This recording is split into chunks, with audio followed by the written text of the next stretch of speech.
নমস্কার বন্ধুরা, আপনারা দেখছেন ভারত টিভি বেঙ্গলি। আর আপনাদের বলবো যে একদিকে কার্যত সারা বাংলা যখন ভোটের জন্য ব্যস্ত হয়ে রয়েছে, আর ঠিক সেই সময় বরানগরে একসঙ্গে হতে চলেছে দুটো ভোট, একদিকে লোকসভা আর আরেকদিকে বিধানসভা।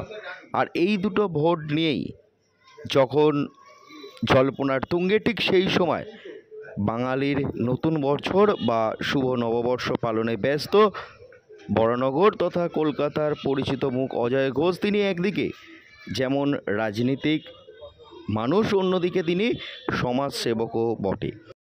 আর সেই অজয়দা আপনাদের সকলের পরিচিত মুখ আজকে পালন করছেন বর্ষবরণ উৎসব, আর সেখানে উপস্থিত হয়েছি আমরাও। চলুন দেখে আসি কী ধরনের প্রোগ্রাম করছেন তিনি আর কি বার্তা দিচ্ছেন সাধারণ মানুষ তথা আপনাদের উদ্দেশ্যে। আমার গর্ব প্রাণের সুর, আমার গর্ব প্রাণের সুর। প্রাপ্ত বসছিলেন, সমস্ত শিল্পীরা ছিল।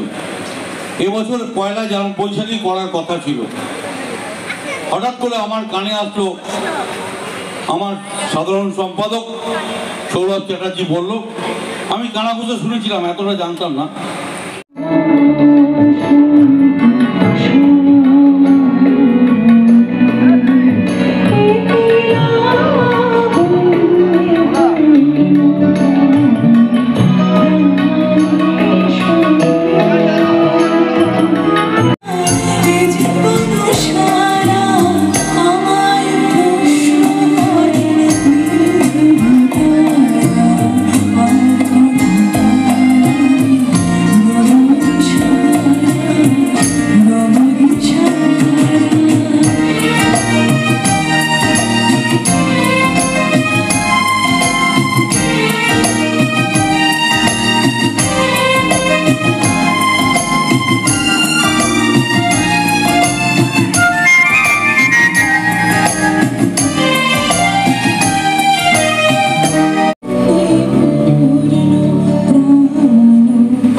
কি বলবো, নববর্ষকে বরণ করা, এটাই নববর্ষকে বরণ করে। হ্যাঁ।